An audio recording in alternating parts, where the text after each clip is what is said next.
Thank you for joining us here at Gridiron and Hardwood. We are your hosts. I am Trent. That is Tyler. Um, just before we get started, what's going on?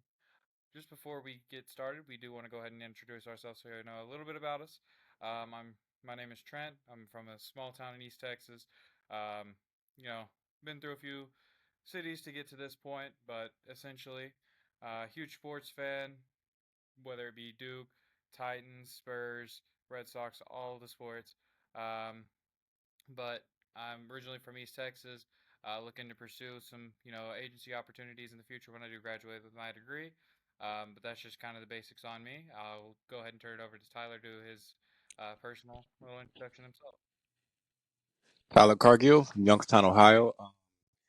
Buckeye fan, LSU fan, pretty much anything. I don't watch as much baseball as Trent, but, I kind of just ride with the Yankees. Currently live in Dallas, Texas. Went to Slippery Rock University. Played, finished, Division two, out here. And currently playing arena football, pro for Amarillo Warbirds. So check us out in the spring. But yeah, so let's get into this pod, man.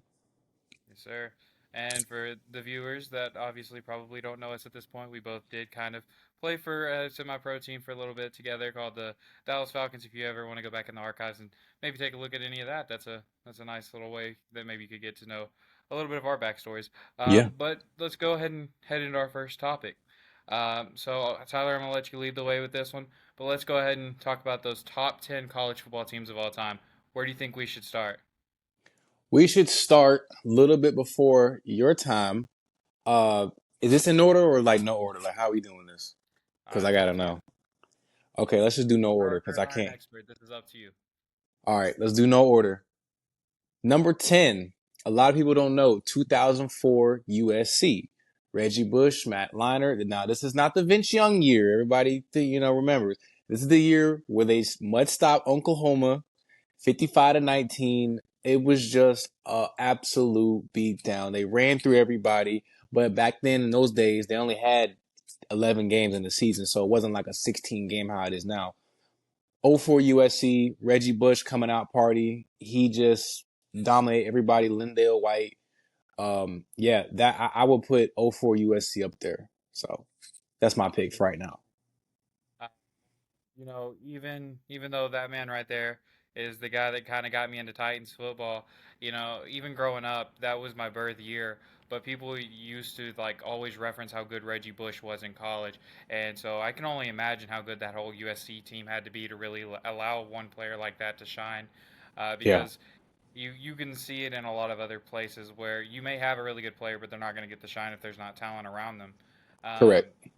and so that whole team very underrated. And very unfortunate the year after that or 2 years he ran into that guy, but um, he was a Heisman, but they took it away for him for some BS. Not gonna say the full hand of that word, but Yeah, they took the Heisman away for something that's very, very legal and public now, so it doesn't really right. matter anymore. So All right, so let's go ahead and jump on to number nine. Where you got number nine? number 9 is not a famous one. You have to really go deep in your archives.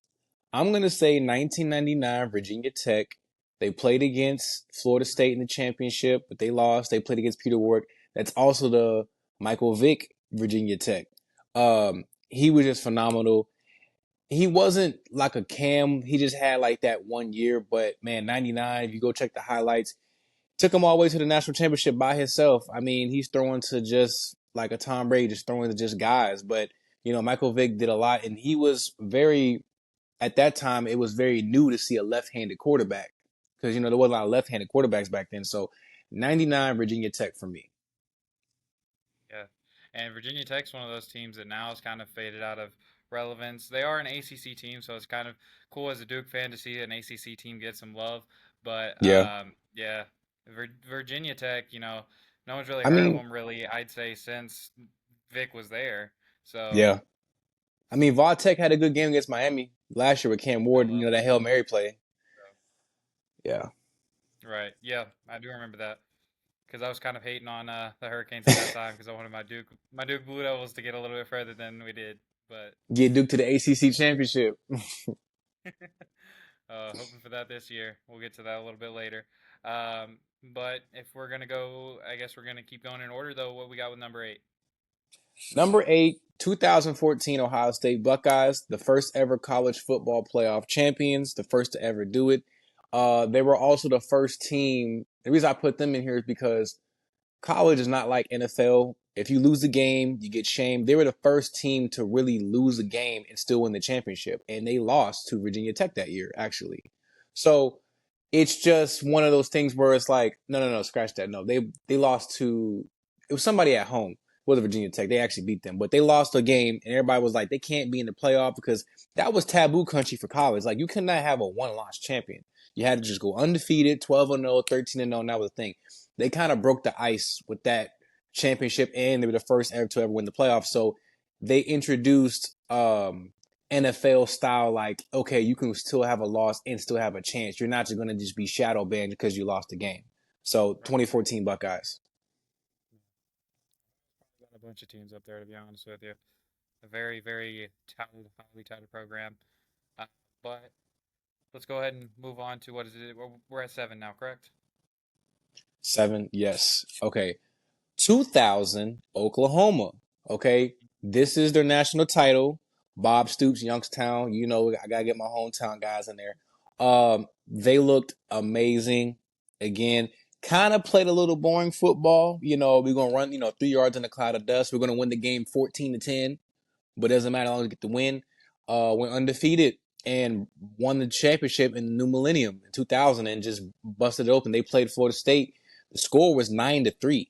I mean, just absolutely defensive showcase. And then, a year later they got Adrian Peterson. So that was a good that was a really good team. I mean, that's what Oklahoma should be looking like right now. Just defensive and just shutting guys down. So 2000 Oklahoma. And I think that's a lost art in kind of a lot of sports conversations today is that, oh, if a team's not scoring very many points, they just must not be that good. Whereas, Correct. defense is a whole different side of the ball. You have to have guys that are going to prevent the other team from scoring to even Hey, have a win that at that close of a rate. So, trust defense is very undervalued. trust me, we'll get into it later, but as a Bengals fan, I know how important defense is. Trust me, I know. It's it's pretty hard to stomach. Yeah. I can feel with you there on the Mingo side, but yeah, we'll get to that in a little bit. So that was number 7. Are we getting into a bit of a little tougher territory with number 6? Yeah, we're gonna go Nick Saban's Alabama. Now he kind of had two dynasties, but I'm gonna go the 2015 one. When they played Clemson, the first ever time they ever had that Alabama Clemson matchup. It was in the desert. It was in Arizona. It was that Kenyon Drake kick return. Like I said, that was the second year of the college football playoff. They go into Georgia in a pretty much of a hurricane and just mud stomped them like 45 to like 7. It was just that was the first newer like, oh, this is the Nick Saban that's passing, not just 3 yards in the cloud of dust like back in '08 and '09. And it kind of brought, like that defense. I mean, you go look at the defense, Reggie Ragland, Eddie Jackson, Marlon Humphrey, Cyrus Jones. I mean, they just Reuben Foster. That defense was the offense. They had like 25 non-offensive touchdowns. Their defense was the offense. And all they had to do, Jake Coker, all he had to do was throw the ball to Calvin Ridley. And that was the game. And then they just destroyed Michigan State. Yeah, they just destroyed Michigan State in the semifinals. So 2015 Bama that was a behemoth. Was that the year they had like all three of those like really good quarterbacks with Hurts and Tua and all of them? Or was No, that that was 16, 17, and 18. That was Jake Coker. That was his show. He just ran that. oh, okay. And you had Jake Coker, that defense, Calvin Ridley, and then Derrick Henry. I mean, you can't. Can't really Yeah. guard a So guy like Derrick Henry either. no, and don't try to tackle him either. And then once you put guys in the box, you got Calvin Ridley on the outside 1-on-1, bro. Come on. Hmm. So 2015 Bama. All right, and before we go ahead and get to number 5, kind of put a little bit of suspense on them for the top 5. with all of your top 10, where did you have your hardest decision to make on where you're going to rank people? I made my hardest decision on national championships, but it's not always national championships. It's how did your like from week 1 to week 13 or 14 or 15, are you going in this direction? Because a lot of teams can start out hot and then they fizzle out. Yes, national championship, it's got to be playoff or at least make a bowl game or BCS. Back in the day, it doesn't always have to be a national championship, and it doesn't always have to be a Heisman Trophy winner because it's teams. It's not just one person. Most of the teams I did, they either had Heisman finalists, like the Buckeyes. They had Zeke Elliott. They had him, Derrick Henry. Oklahoma didn't have any. Oklahoma was just a straight defensive team. So it's not always about Heisman finalists, Reggie Bush and stuff like that. So it was just mainly like, how did your season go? And then was every week you getting more and more and more on the ladder, getting hotter and hotter and hotter. So that was my thing. So I had to really go back and look at the archives. Oh, for sure, for sure. And what about like specifically within, team being ranked number four versus maybe six or seven? Where did you think that that would be like? What?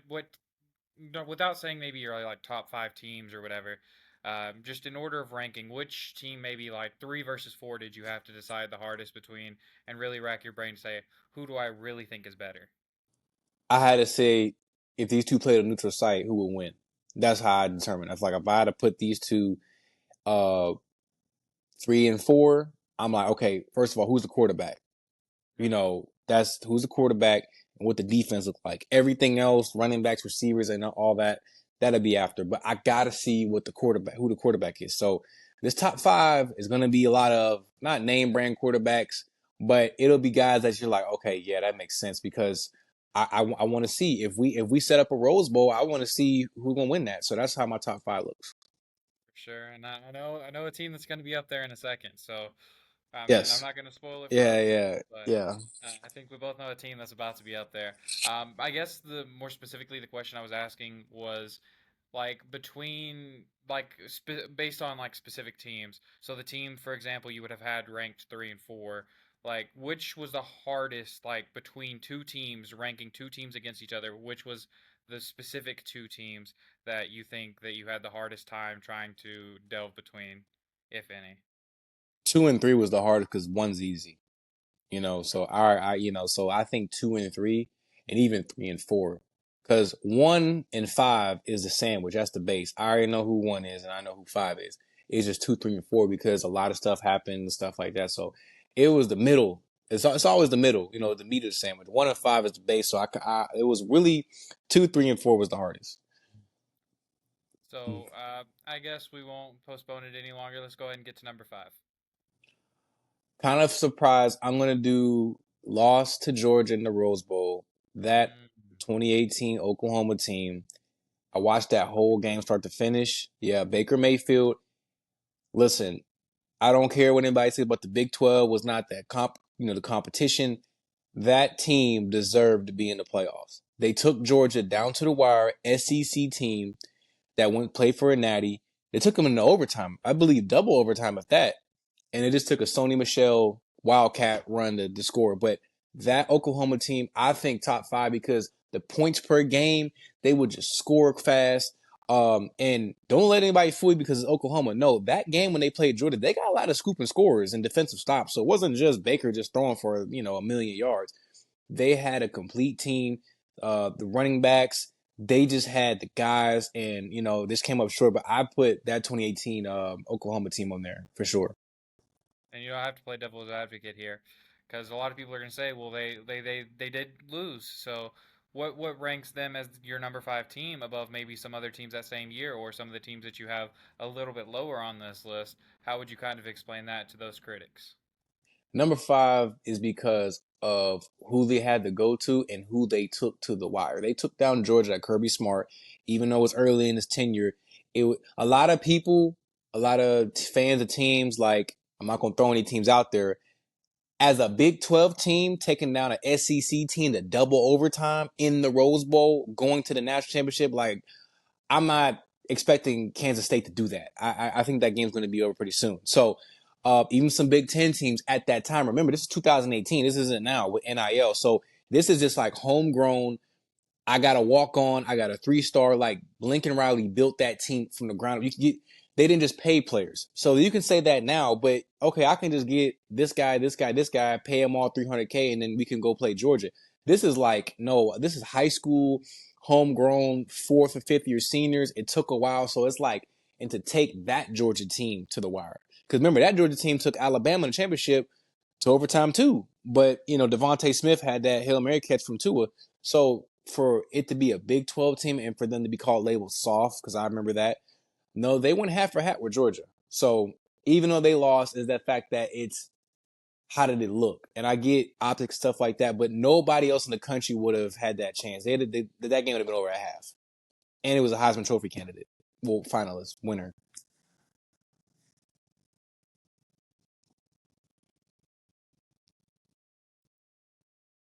So let's go ahead and get to number four without further ado. Who we got there, Tyler? So just to recap, 5 was Oklahoma 2018 with Baker Mayfield. Number 4, I am going to go. This will be controversial, and I'm sorry to the guy behind you in the picture. We're gonna go 05 Vince Young's team. So everybody in the, I'm a little older than Landon, not that much older, but I remember that year. Okay, so I'm gonna give you some backstory. Texas was getting clowned all year because you know, Reggie Bush, Matt Leinart, they won in '03. They split with LSU kind of, but they won in '03. They won in '04. They was going for a three-peat. Texas didn't have the offensive firepower. Now they seen Vince Young in the Rose Bowl against Michigan, but that was one game. So nobody really believed that. They're like, you know what, USC's gonna come through them. I believe that team climbed the mountain every week, and you can go watch the documentaries. They put their numbers up. You know how coaches say like, don't look ahead to the next game. They were week by week since week one. They were going, what did USC do? What did we do? Every week until the game because they knew they were gonna play them. Vince Young was amazing. He carried that team. But I know Lima Sweet was a wide receiver in there. Thomas was the tight end. They had Jamal Charles at running back. I mean, that team wasn't just Vince Young. It was a lot of guys. The defense really stepped up. That defense stuffing Lindell White on that 4th down play was probably the biggest. That won him the championship right there. And I know Vince ran the touchdown in, but if they got that 1st down, they're going to need the ball out. And USC won 3 in a row. That defense, they sacrificed. They put their subs in there. And, Lindell White, man, he just thunder and lightning. Him and Reggie, he would just run through guys. He run through their face. And I believe that '05 Texas team had the most. That's my favorite underdog national champion ever, because it's like everybody was like, yeah, whatever, USC gonna win it. By the time 3rd quarter hit around, we already know. Nah, man, it took them down to the wire. 4th and 5. That's a lot of pressure. Not pressure because I know Vince don't feel it, but it's 4th and 5. You got 4 seconds left. It's 4th and 5, so you can't. You're down 4. There's no field goal. You gotta score a touchdown. And if you look at that play again, Vince was actually looking to throw, then run, and the play was called menu 2. And his coach was like, "If this come up in a national championship game, what you gonna run?" And Vince said, "Quarterback draw." And this is why coaches are coaches and players are players. Coach said, "I'm gonna do run pass option menu 2, so you have the option, because if you just run, they're gonna just send a blitz or whatever." So that's why coaches are so important. Menu 2, Vince took off to the right sideline. And I ain't gonna lie, when I was watching that, I kind of already knew he scored because I was just like, just the way that angle he ran at, I was like, yeah, Texas won, bro. Like I was watching that, I was like, yeah, he got it. And man, you talk about introduction to college football, and I'm just like, man, this is great. I've never seen somebody take over a game in that level on that stage. That's like almost like high school. Like God just take over. He just, in high school, the best athlete, he just go to quarterback. There ain't no positions in high school. He just, to do it on that level against that many NFL guys on USC, and it was just one of probably the greatest college football game ever. I put that number 4, but that team, if it was about the game, I would put it like 2 or 1. But that season, outside of that game, it was the traditional Big 12, Kansas States, the Iowa State. So it's kind of like not boring, but the highlight was USC because they played Colorado in the Big 12 championship. But Distinction between moment and team kind of thing. Yeah, because they played Colorado in the Big 12 championship. It was like 65-7. So it was kind of like it was just mainly the Natty, but '05 Texas for number 4. I'll Sure. I'll go there with that. Yeah. Yeah. And, I would have been 1 years old at that time. I'm a Titans fan because of him, but I wasn't there to witness it, so I can't really, sit here and debate you on that. So it's not a hill I can really die on. But it is what made my sister become a Titans fan because for those of you that are a little bit somewhat educated in the NFL, he was later drafted to the Titans. And then I credit the coach that he was had to deal with kind of ruining his career at the NFL level, but nonetheless, I do think that was a very huge moment, and I do get your designation moment versus team, and when you're looking at a team, you're looking at not only the moments but the players on that team, who you think they could have beat past or present, kind of thing. Whereas the moment is just the moment, and you're Right. evaluating the moment for Right. the moment. So, with that said, I'll go ahead and let you get to number three, and I'll stop yapping. Number 3. I told you one was easy, but 2 and 3. Okay, so I'm not really going to be all kind of worked up about it, but I'm gonna go because remember they had 2 runs. Tim Tebow's Florida Gators. Now they had 2 of them. They had the '08 one, and then they had the one in '06 and '07 with Chris Leak. I'm talking about when they play Oklahoma.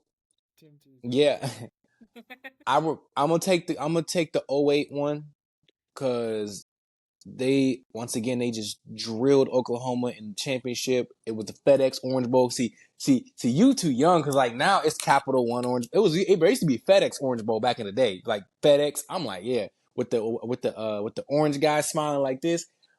I've been watching that game and I was like, man, Tebow is like a linebacker playing quarterback. He is running through guys' faces. Like I'm like, what? Most time quarterback get down, whatever. But man, and they had a squad, man. That defense. I think the '08 Gators is because that was that famous Tebow speech. Like I promise, after this, we'll never lose a game. I think they lost to Ole Miss, and he was just like, that speech, and that speech is actually in Gainesville. It's in set in stone in Gainesville, like, and he kept his promise because he ran through everybody's face, and he was pissed off that they lost that game because they shouldn't have lost that. And I And just go ahead. I was gonna say, and as far as players go, I think, and I'm just talking about players here because I don't think that A&M team was quite to the caliber of any of these teams, but um, him and Manziel probably two of the most electric quarterbacks in the Oh history of football. yeah, just box office and like wanting to watch it, like wanting to see, like I don't care if there is playing a trucking school. I want to watch the game. Like, what is he about to do this week? Tebow, love him or hate him. Tebow made you optimistic about like he didn't talk bad about nobody. He and and I'm talking about off the field stuff, but he was a good dude. He didn't talk bad about nobody. He didn't talk trash. He prayed before and after games. He always gave thanks to God, and he was just a real like character, like leader, and to carry his team and to just do what he did as a quarterback. And like I said, Tebow was a big dude, man. You wasn't just going just. It was almost like a Cam type before Cam. You know what I'm saying? Actually, Cam was his backup in '06 before he went to Auburn. Well, he went to JUCO, then went to Auburn. But Tebow definitely, he was just one of those guys. And like I said, left-handed quarterback again. We rarely didn't see that back then. Like in 2000s, it was all traditional right hand, hold the ball. He's just left-handed. And he was slinging it. Percy Harvin was on that team, and it was just like, man, bro, like I just, especially at that time, the SEC was like they was running through everybody. But that's number 3. Yeah, I mean, like I said, I'm pretty young, and so there are a lot of these teams that I didn't really get to take part in, but I do remember like especially Tebow and Manziel. Those were players that you heard of regardless of whether you were here, whether you were following the sport. It was, Or oh, yeah, what is Tebow doing? What is Manziel doing? Manziel becoming the first guy to win the Heisman as a freshman or whatever. Johnny Um, Football. yeah. So Yeah, it's crazy how those two players just like they and obviously I'm not trying to discredit the team around Tebow because I'm sure that was great as well. But those two players and how box office they were and transcendent across huge, the game of football was just huge. crazy to see. So Huge, major box office. we'll go ahead and get to number two. So I'm gonna give you two honorable mentions, and I get to two. All I'm gonna be right. quick takes. 2013 Florida State, Jameis Winston. Mm, Um, Freshman, he won it as a freshman too, and he won the Heisman as both as a freshman. He won the Heisman and national championship as a freshman. 2013. I was a freshman in high school, and I was like, "Who is this dude?" And he is just like just Kelvin Benjamin's down the field, and he just pinpoints it like just right in the bucket. Like he doesn't miss a step. That Florida State team, Jernigan and just that defense. But 2013 Florida State, they actually played Auburn, and that was the last BCS championship before the playoff. Cam Newton's Auburn team 2011 out. I put them because the team wasn't that great. It was just Cam, and I know I can say that. I watched that whole thing.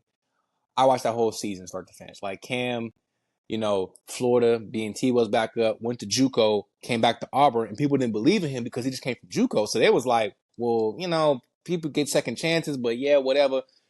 The game you guys got to look up is when he played against Clemson. They were down 24-0 at half. Like 24-0 at half, and they were at home.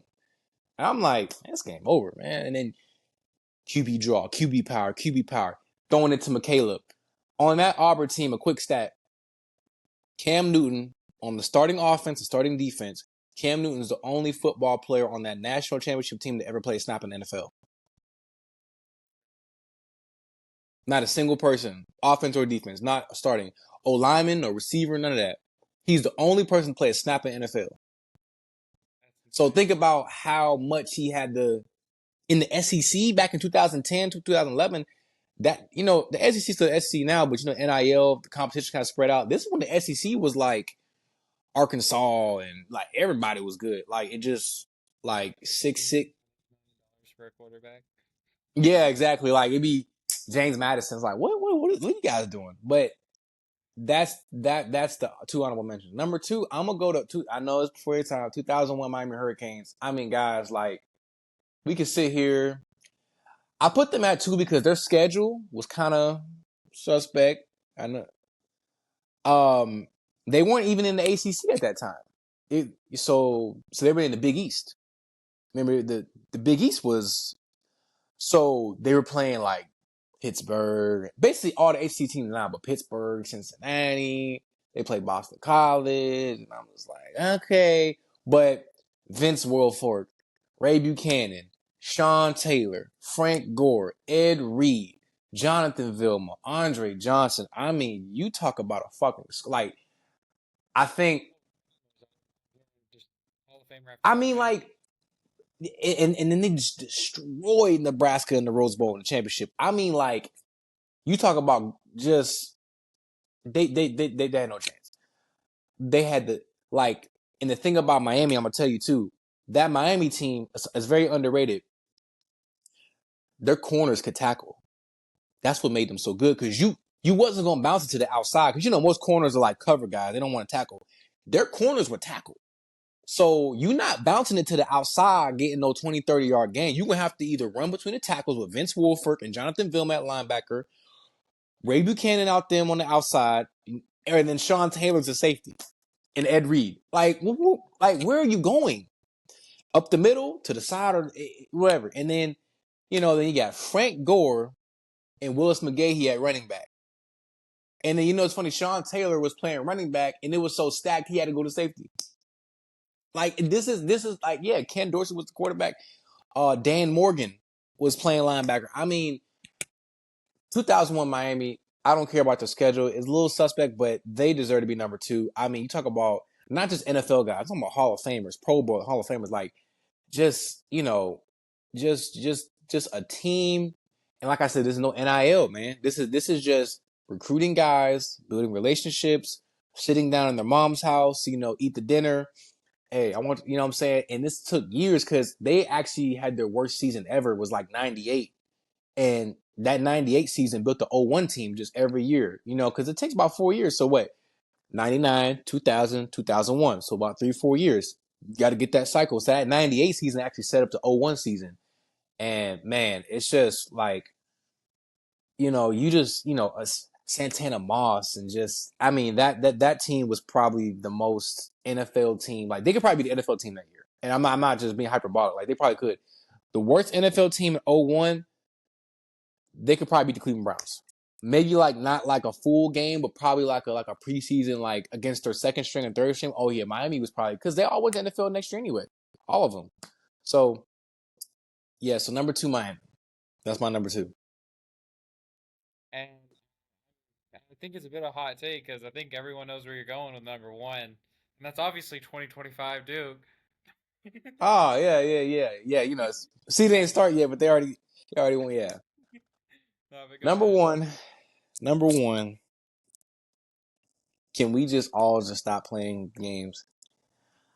This Sure. is the best. This is the best college football team ever I've ever seen in my life. 2019 Louisiana State University Tigers, the Bayou Bengals. I remember the year before, 2018. Now, don't forget, it's not, like I said, there's no portal, there's no NIL yet. These They were had the same, they huh? had a kid from Ohio so bought in that he changed the name on his backplate to a Cajun pronunciation of his of his name. Yeah. Crazy.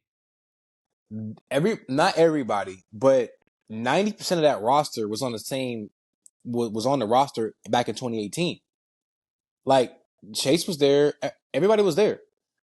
What happened was they beat Miami. They go through, then they play UCF, you know, have a decent season, go through play UCF in the Fiesta Bowl. Joe Burrows get blindside blocked, and that pissed him off. That woke him up. And everybody's seen how they played in the second half. So over that summer, you're just like, okay, 2018 LSU, whatever. They hired Joe Brady, which is the Buffalo Bills offensive coordinator. He got hired on my birthday. He got hired on June 24th. And he said, yeah, we're going to change this thing around. He brought in the Saints passing game. Burrow, you know, from the Saints, Burrow got better. He took things from Sean Payton and Drew Brees and just gave it to Burrow, and Burrow was like, cool. Chase was a sophomore in 20, in 19, and Jefferson and Clyde Edwards-Helaire, Patrick Queen, Grant Delpit, Christian Fulton, obviously Burrow, Caleb Von Chason. I mean, Terrence Marshall. I mean, you talk about the game I seen that I knew LSU was like, oh, holy crap, this is gonna be week 2 against Texas.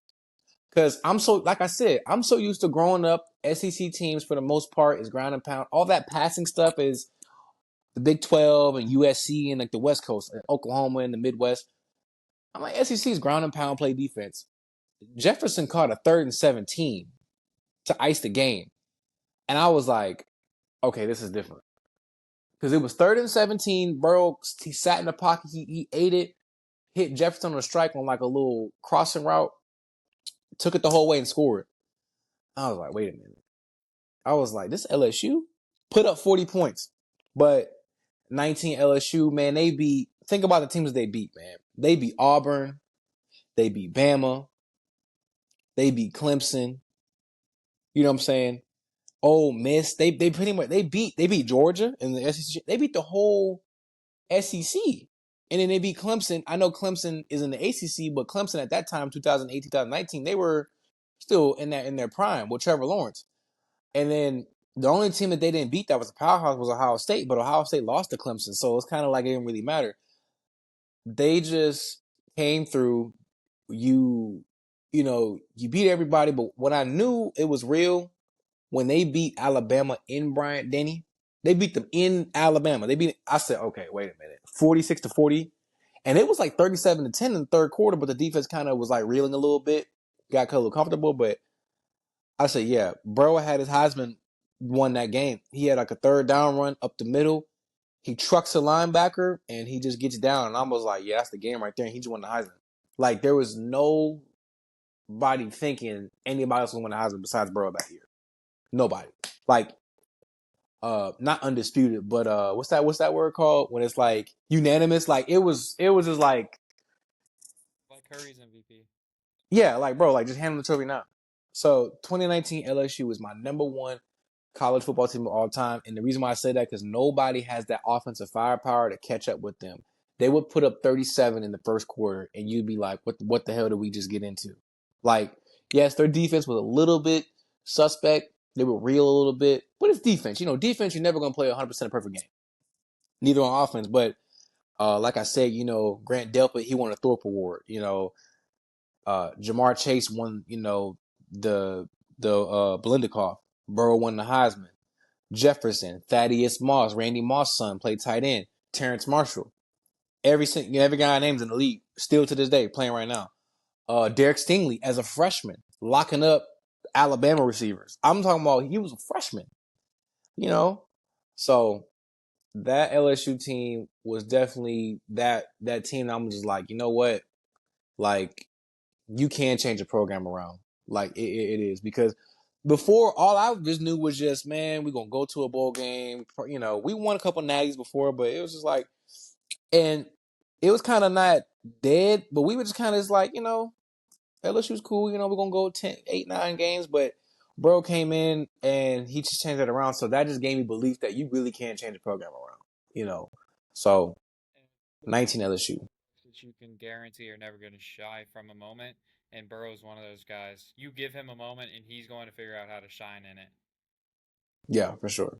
Like he had so yeah, people don't realize in that season he had so many third and fourth down drives to win the game. Third and 17 to Texas. He hits Jefferson on the crossing route. Third or fourth down against Bama to win the game. He runs it right up the middle. I mean, Auburn. They only beat Auburn 22 to like 19 at home. Burrow runs up the like. It wasn't just blowouts every game. Like there were some games we were like, it's it's third and 7 and we don't get this and they punt the ball. They might. I mean, he led he led a game winning drive almost every game except for like a couple of games, but blew out Oklahoma with Jalen Hurts and CeeDee Lamb in the playoff. Blew them out. Blew out Georgia. Blew out Clemson, Bama, Auburn.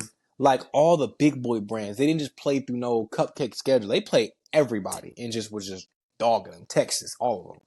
So I believe that 2019 LSU is the best college football team as of right now ever. Yeah, for sure. That's a take that some networks wouldn't want you putting out there. I'll tell you that much. But in the best interest of time, we're gonna go ahead and get to our next category of conversation. So let's go through the decades.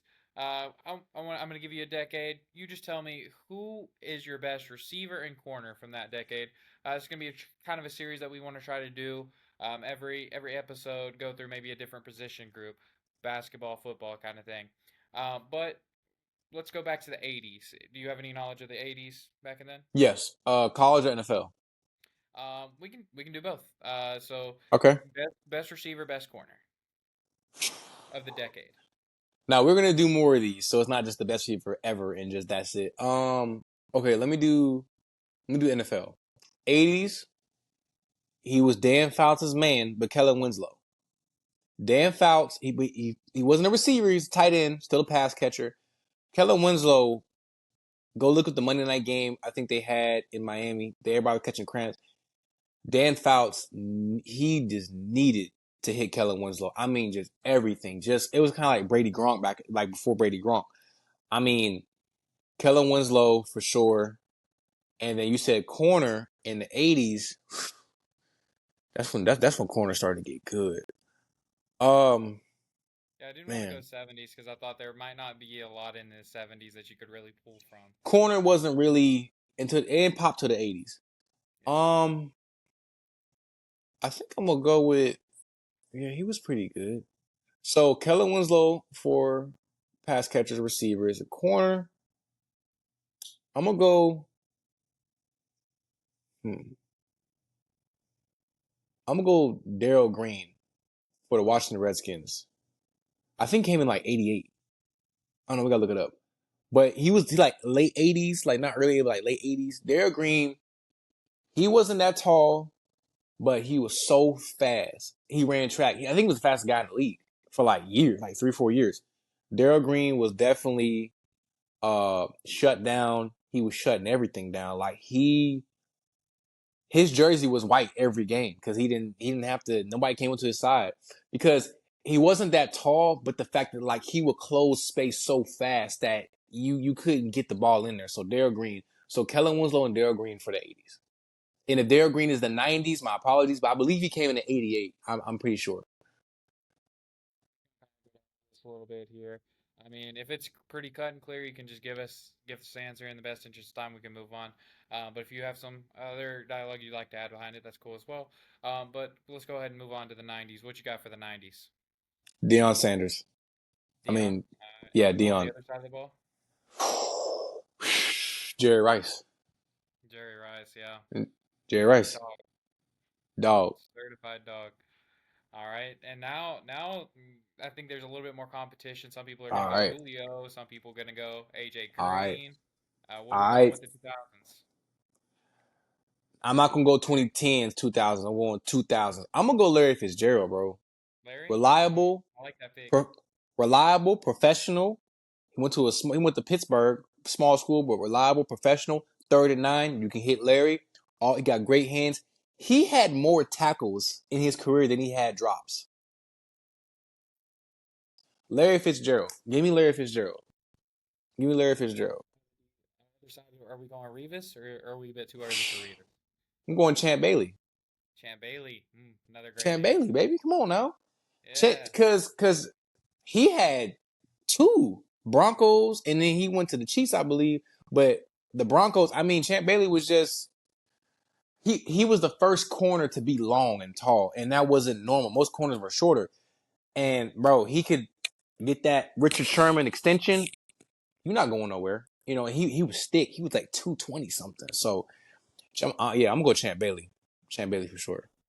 what do we think about Richard Sherman for the 2010s? I don't think it's him, but what do we think for the 2010s? I believe he's not like his defense helped everybody around him. He's not like a Dion where it was like Yeah, he could have Dion could be him and then just tires behind him. He's still gonna, you know what I'm saying? I believe Sherman because he got Cam Chancellor over the top, Bam Bam playing safety. So he kind of just he kind of got a little comfortable because he know he kind of like, well, I got him, and then I got Bobby Wagner, for the linebacker in the flats. So I'm right. not taking it away from him, but I'm just like he had guys. Dion could just, and same thing with Darryl Green. They could just take up Champ Bailey. I'm not taking them from Sherman, but 2010s. I'm sorry. I know you got a lot of issues. 2010s. I'm going Antonio Brown. Okay, Tony Toe Tap. I'm talking about on the field. On the field. Antonio Brown. Antonio Brown was just. ESPN. Antonio Brown was just like I don't know how to explain it. Like you watching it in real He was time. incredible until he got to the Jets. I mean the No, he Raiders. got My timeline's fucked. I meant the yeah. Raiders.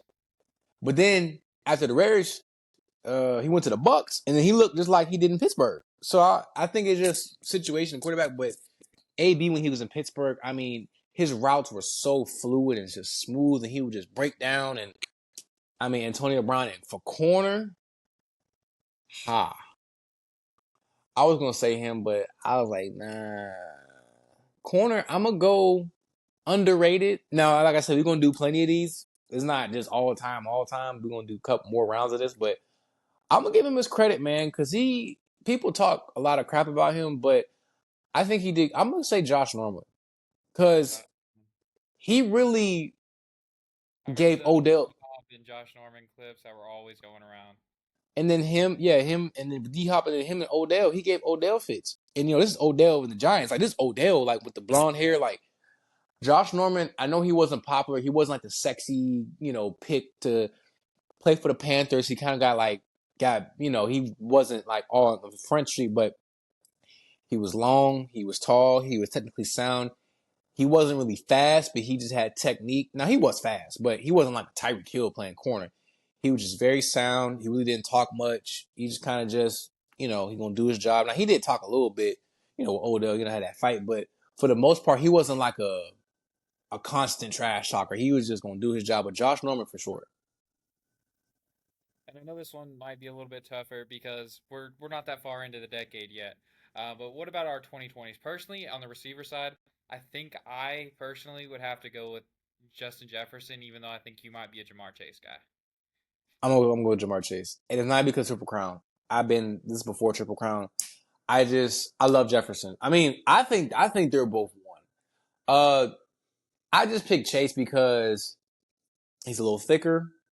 Now Jefferson probably runs better routes, like crisp, but because a lot of times Chase at LSU, his routes weren't that great. He would just play a lot of like bully ball, like I'm too whatever.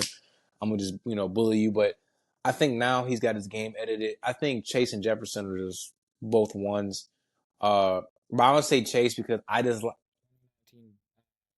LSU take because like they're both right there at the top of yeah.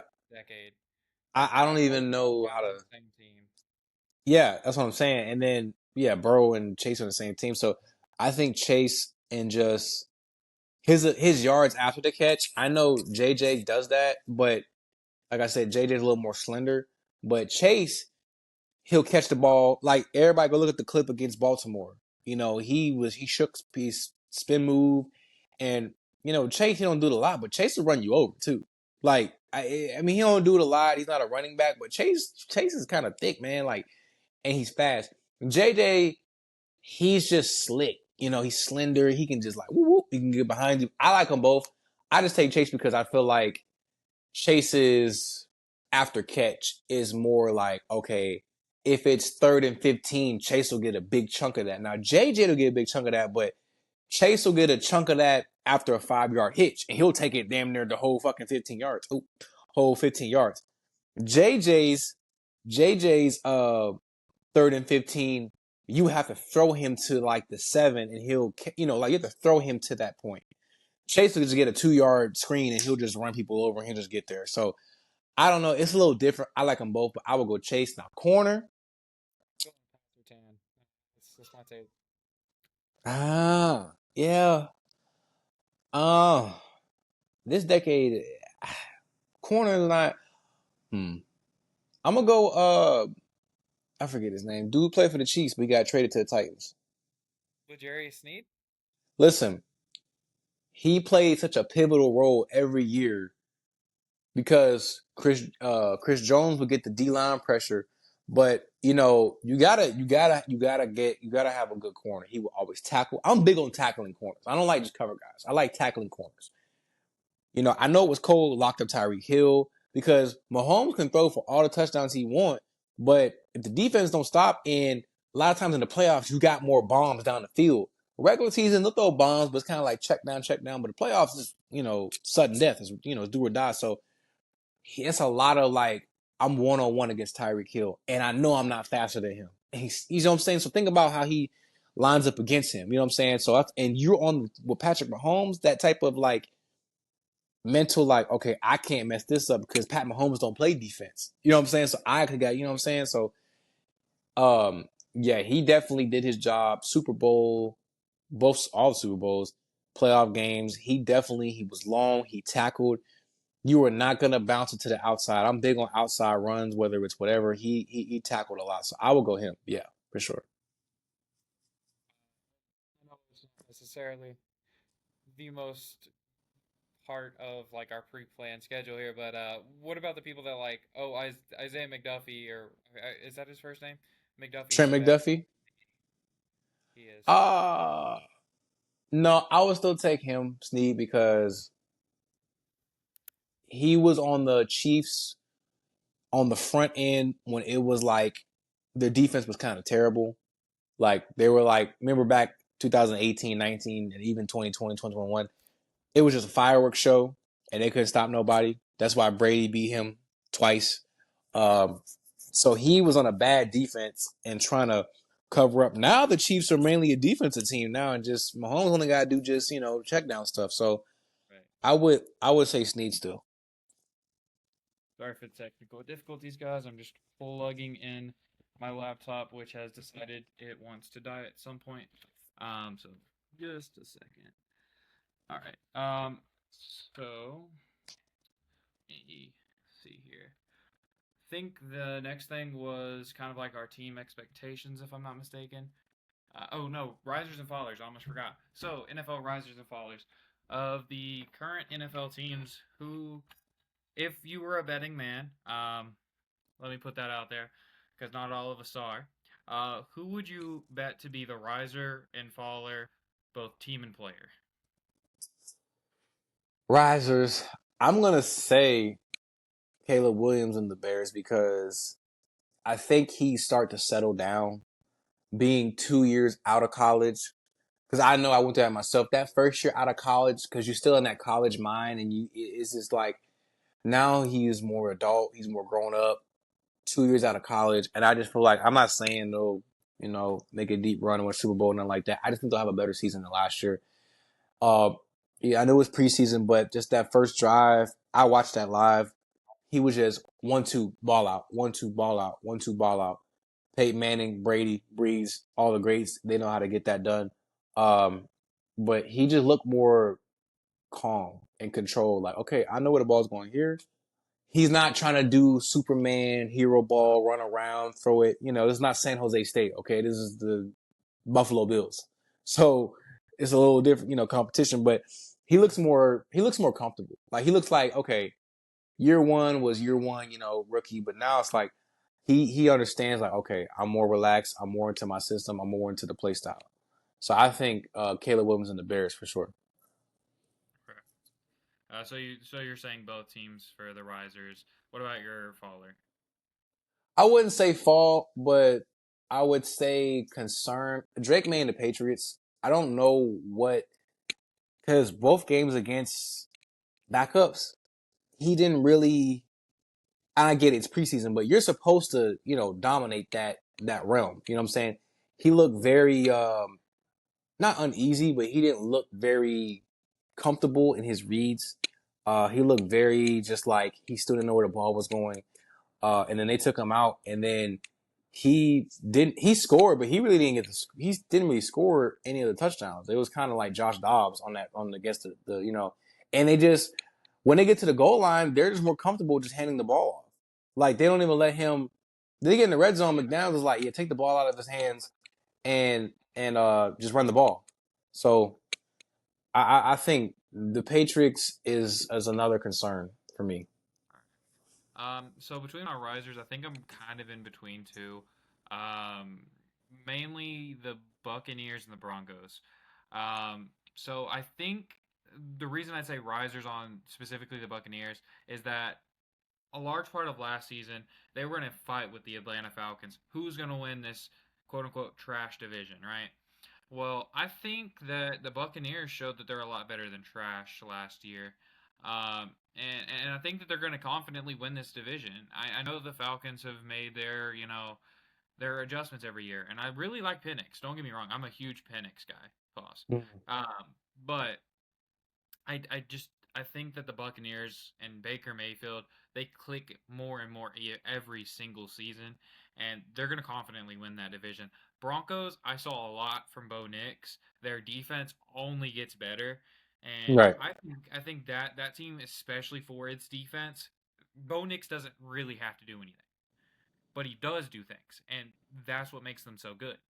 And so I think that the Broncos and the Buccaneers are really good candidates for risers. I don't necessarily have a player that I'm saying, oh, they're going to be a riser, but I do think both of those teams can be risers. For fallers, I have a very strong opinion on the Lions being fallers this year. I know, they made this adjustment, that adjustment, Sonic and Knuckles. I get it.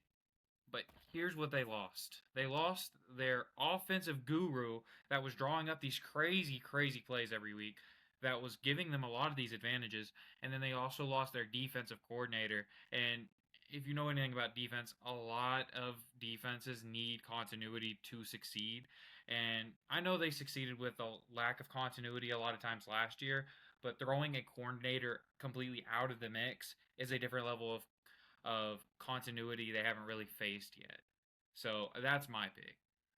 Um, but without spending too much time on that, do want to really quickly go through our respective teams in our respective sports. I kind of have three listed for you here: Bengals, Ohio State, Okay. OSU, and then my Titans and Duke. We can go ahead and kind of bounce off each other. So you'll go Bengals, I'll go Titans, and back and forth. But go ahead. Bengals. I don't see. I think the more and more we get further away from the 2021 season, the more I just think that was just lightning in the bottle. I don't think that was the formula. I just feel like we got some good breaks because we just not. And I get it.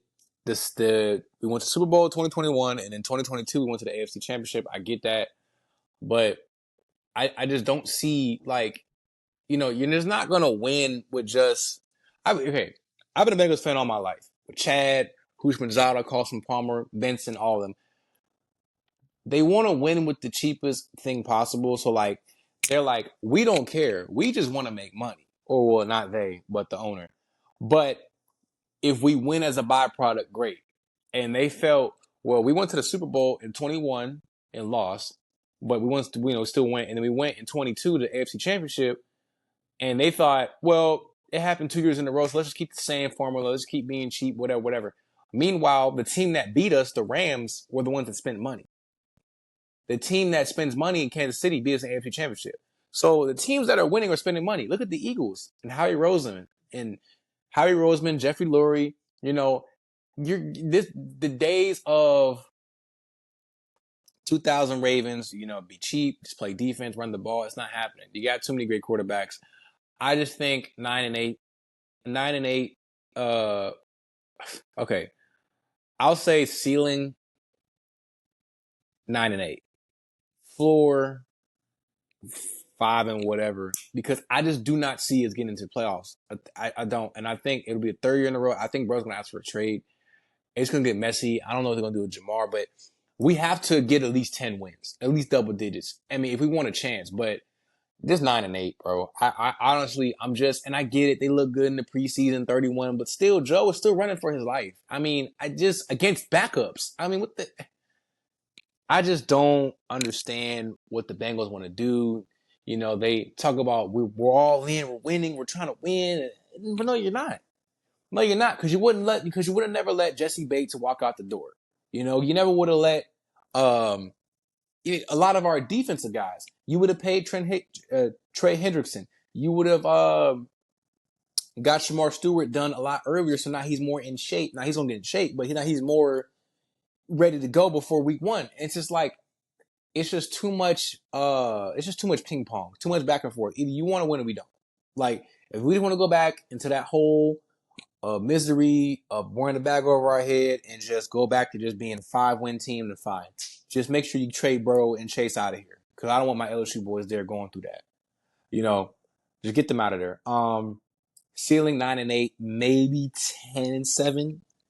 Because remember the year we went to Super Bowl, we were only 10-17, but we won the division though. I don't think that's the difference. We won the division, and NFL, when you win the division, you're automatically in. We're not. The Ravens are stronger than they used to be before, so I think the Ravens win that division. But 9-8, ceiling, floor 5 and whatever. Yeah, I think for the Bengals, it's really dependent on two factors. It's the defense. Can it do anything ever? Can it? Ever. I don't know. And I think the second thing is, can we get rid of these slow starts? Right? Can we not start out 0-3 to start the year, preferably? Can we win a game to start the year? Let's get some momentum going. But if they keep catching themselves up with these situations where they have to have all these things to happen so that they can get themselves into the playoffs, and they have to rely on other people to lose or this or that. What the Bengals really need to do to have success and have confidence entering the playoffs: nuke those slow starts, Go out, win week 1. I don't care who it's against. If it's against the Panthers, go beat the Panthers. If it's against the Chiefs, go beat the Chiefs. Like you can't just like sit here and settle for a slow start year after year. I'm a Titans fan. I know slow starts are the root of your team collapsing. Um, Because it because bites you on the slow back start, end. yeah, because It slow cause on the starts they're always predicated on what you can do on the back end, and if you can't play well enough on the back end, you're out. and yeah, and then one thing I might add, because you made a good point. I think last year we played the Patriots and they had Gerard Mayo. We were just like, oh, it's the Patriots. They're not that good. It's still the NFL, bro. This is not college where it's LSU playing Troy or South Alabama. It's still the NFL. So I don't care if it is a team that's not good, like you said, the Panthers or the Patriots of last year. I don't care. You win those games, and I think they had in cruise control and they weren't taking it serious because who the opponent was. I guarantee you, if they played Kansas City in Kansas City, they'd have played harder, didn't they? And we did. We actually played Kansas City in week 2, and we played our hearts out. It's just like you can't just, well, I'm only going to play up for this opponent. No, play up for everybody. It's the NFL. You know what I'm saying? So it's funny. They week 1 they go and actually week 1 we're at home and they're just sleepwalking. They don't really taking them serious and they end up beating us. And then in Kansas City we go there and we acting like it's the AFC Championship. Yeah. So I think that. Go ahead. I was gonna say, and I've watched like the quarterback documentary, and the Titans have been bad the past 2 years. I'm well aware of this. No one's gonna debate me on that. But what Patrick Mahomes has said about the Titans is very important. He's not sitting here saying, "Oh, well, they're just another team in the NFL. We know we're going to beat them." He's like, "Oh, well, I know the Titans are going to come to play, so we have to come to play." That's got to be your mindset with every team you face. Every Whether you're a team. Titans fan, a Bengals fan, a Colorado Rockies fan in baseball, you have to come out for every team. No one's going to say, "Oh, well, we're projected to lose this game, so we're not going to play." That's not how the NFL works. You know what more than likely happens in most of these games? Oh, these are a tough opponent. No one's picking us. We're going to go win this game. And that's what happens if you don't get up for a team. And But as far as. also a lot of, oh, my bad. Oh, Also, go ahead. real quick, a lot of teams want to play spoiler. So even if they are like the Panthers last year, they kicked the Falcons out of the playoff race. And they were like 3-12, but they just want to play spoiler and they did, and they beat them at home. Mm-hmm. So this isn't college where you can just out talent, Penn State's playing, Penn State or Ohio State's playing Kent State or they're playing San Jose State. NFL, there's no the margin, the gap for talent is like a penny over. So there's not a lot of separation. So it's like you said, it's still an NFL team. So I just feel like we have a taking somebody serious problem. It's not the players or the game plan. We just have to just stop. Oh, it's only the Panthers. No, go and then go play. So yeah, Yeah. And, not to do too much to the Bengals, I'll go ahead and get on my Titans rant. yeah. Let's okay. I'll let you have the floor for this whole one. I'm just gonna say something real quick because I know you about to just tear in. Um, I like how Cam Ward looks so far. I know it's only preseason. I get it, but you still have to see something. I mean, it's the reason why they're playing. I like Cam Ward. I like how he's doing. I want him to see. I'm actually a Cam Ward guy. I actually like Cam Ward. Um, I think the Titans. Please don't Vince Young him. Yeah. Like don't fucking do that. Like please, like give this kid a chance. Let him digest. I feel like quarterbacks now are different than back in the day in 2000s because back then it was a different style of play. But I think college with all these 7-on-7 camps and a lot of NFL coaches are coaching college. These kids can process a lot faster now. So it's a little bit more advanced. Just make sure you get him the right stuff. Calvin Ridley's a veteran receiver, just like Jaden Daniels with Terry McLaurin. It makes him feel more comfortable. I got a guy who's know what he's doing out there. So keep Calvin Ridley out there. And yeah, but I think the Titans will be fine. But this your team, so go ahead. So, I guess my general summary before I get into some more specifics, we're a very all or nothing team in my head this year. So now I'll go ahead and go into depth what I mean by that. So I think that there's one player that if you look at their individual success this year, it's going to spell out what our team success is going to look like. Not necessarily like they're affecting it that much, but I think they're an indicator of a lot of things. And that's Elic Manor. So Mm-hmm. I think if Elic Manor has a very good year, If you don't know, Stanford wide receiver rookie. That means that the Titans we're back in it, right? We're competing for the AFC South. We're right there with the Texans, which is the only team I expect to be in the top of the AFC South. Spoiler alert. Um, it's it's going to be a race to beat the Texans, and so if Eli Manor shows that he is a very good football player in year one, we're right there. We're fighting with the Texans. If and again, what I feel like that insinuates is that Cam is the truth. Cam has come in. He's shown, hey, I'm going to get us where we want to go. And so I think that's what that kind of indicates. I don't have any, unlike a lot of other fans that may be general fans or this or that. I don't have a lot of concerns on the defensive side. We do need a better edge. I'm fully aware of this, but it's not really one of my main concerns at the moment. We'll draft that next year when that time comes. I think our defense was very good last year. Mm-hmm. They just had to deal with a Will Levis ran offense, and I don't know how many people understand how a bad offense can just deteriorate the confidence of a defense. And I think that happened a lot last year because there were games where we would come out firing with our defense. Boom, boom, boom, boom. The Lions, we had a very good defense to start against them. And you know Mm-hmm. what happened? Will Levis couldn't do anything on the offensive side of the ball. So eventually your defense could be like, we're not doing anything meaningful because the offense can't turn it into anything. And they may not be saying that personally, but it's something that may be weighing on them personally. And I think that the key to this year is finding an offense that works. Whether it's, hey, we're going to roll out Cam Ward, we're going to see what he can find outside of the pocket, or it's, hey, we're going to turn him into a pocket passer with the opportunity to rush. Whatever that system looks like, find a offensive system that's going to work. I don't think Brian Callahan should be in the hot seat as he is because when you look at the roster last year, there was a lot to overcome. The talent of Will Levis being the main one.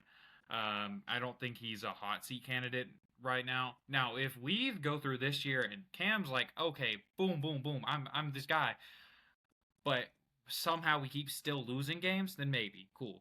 But I don't think if it's like a natural progression of hey, the rookies just aren't there yet. I don't think that makes it necessarily him being needing to be on a hot seat. I think that our draft class this year very very good. I like everyone in the class that we took pretty much. I did have a question about Chimere DK, but I'll come along on him. I've come along a bit on Mm-hmm. him. Oladejo come along on him. So yeah, to sum everything up, Titans, we're either going to be fighting for that division or we're going to be a top team looking for a top pick. So, and if that happens, I think you just take the best edge rusher. I don't think we have an issue near as glaring as edge rusher is right now. I also don't think that as much as I would personally love to see a guy like him on our defense, I don't think you trade for Trey Hendrickson. It's just going to cost you more than it's worth on your defense as a Titans fan. But that's kind of my 2 cents on it because I did see reports that he was available. But yeah, that's my 2 cents on the Titans. We'll go ahead and piggyback over to you on Ohio State unless you have anything to say Got a question about for the Titans, real quick. Do you think it's possible to split with C.J. Stroud and the Texans this year? Because I think you guys can split with them. I don't think it's going to be. it. Everybody's trying to say Texas is going to sweep them. I think they're going to split. I do think I think all three possibilities are really up in the air depending on how good the team really looks. So I do think it is a possibility that we split 100%. But to split, we'd have to be honestly, in my opinion, in the position where we're competing for the AFC South. I know we split with them last year. I'm pretty sure. Week 18, I think we no maybe we did get swept by them last year. I'm not sure. My brain's fogging up my memory, but I think if you're splitting, that means you're in a good position. But yeah, that I do think that is a possibility. Okay, cool, cool. So you asked about my Buckeyes. I think we will take a little step back. We went 10-2, won a national title. Julian Sands, a true freshman quarterback from California, come all the way to the Midwest to Ohio. That's difficult. Um, Same thing with Nico, West Coast kid, come to Tennessee. It's hard for West Coast guys to come all the way eastern to the Midwest. I think he can do it. I believe we'll be solid. Like we're not, I believe like Minnesota, Northwestern. It's always been a 3-game season. Michigan, Penn State, and whoever we play in the playoff. So I believe that we'll be okay. This year it's gonna be Michigan, Penn State, and Texas. We play Texas next Saturday. Wow, the season's about to come up next Right. Saturday, and I'm taking my Buckeyes because Texas new quarterback, Ohio State new quarterback, Texas new coordinators on offense defense, Ohio State new coordinators on offense defense, but Ohio State is at home. Um, they still have Jeremiah Smith and Caleb Downs returning.